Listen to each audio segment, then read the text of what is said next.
So you brought a prime time. What does that mean to our district, and how is that at the middle school level? So we have been looking for ways to extend students' learning, even in the content areas, science, social studies, of course, math and ELA, but some of our elective areas as well. And we call them prime times, which are hands-on, no homework, not assessment-driven kinds of experiences for our students, but learning for the sheer joy of learning.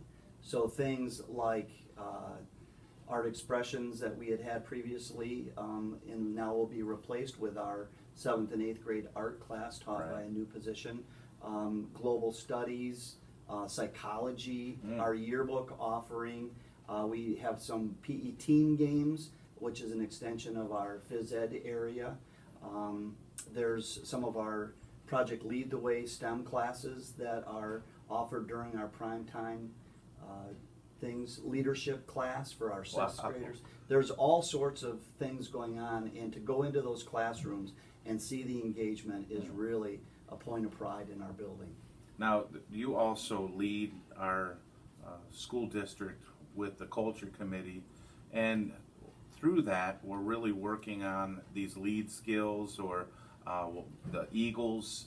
Can you elaborate on what that's doing to our district and where we're at with that? Sure. So the elementary for last handful of years has been a leader in me school. Right. And so we wanted to take those same 7 habits, if you will, Covey 7 habits, and acknowledge them, celebrate them, and look for ways to highlight what our kids are doing with regard to character education and just away from the academic piece. So in our grade book that parents and students have 24/7 access to via Synergy and or Illuminate, we are separating out the purely academic from those lead skills, life skills, the essential learning outcomes, if you will, that we're focusing in on in this district.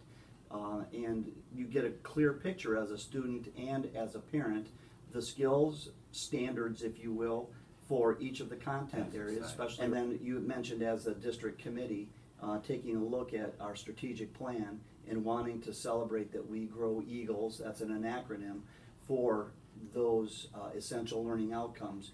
We as a district are really starting to grab hold of and look for ways to be accountable as to how we are helping our students to shine in the area of essential learning outcomes and life skills as they progress K-12, and that we are sending students that are fully prepared to be great citizens as they leave us K-12 and beyond, even early middle college. So prior to you, we talked with Rick and Matt, and they shared with us the student achievement gains, and you've been very humbled up to this point. I want to give you this bragging moment. Just share the wonderful things, the data points that are just knocking it out of the park. Can you take that humble hat off and just brag a bit? Absolutely. So we are now a 5th through 8th grade middle school, having the 5th graders join us a year ago. And even in their first inaugural year, the gains that we're seeing on MSTEP, if we're going to use that as our barometer, our measuring stick for proficiency, they saw gains that took them to the top of this Kalamazoo County area.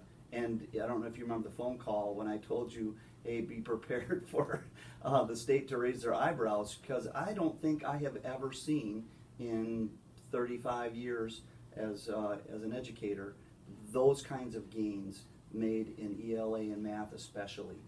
We really want to start zoning in on our science and social studies for sure, but the efforts with new curriculum, with our one-to-one technology support and learning, our tiered approach to helping our students learn, man, all of those things are really moving the needle to the point where I fully expect to see same cohort, the same grade level improvements in every grade this coming year based on our mid-year indicators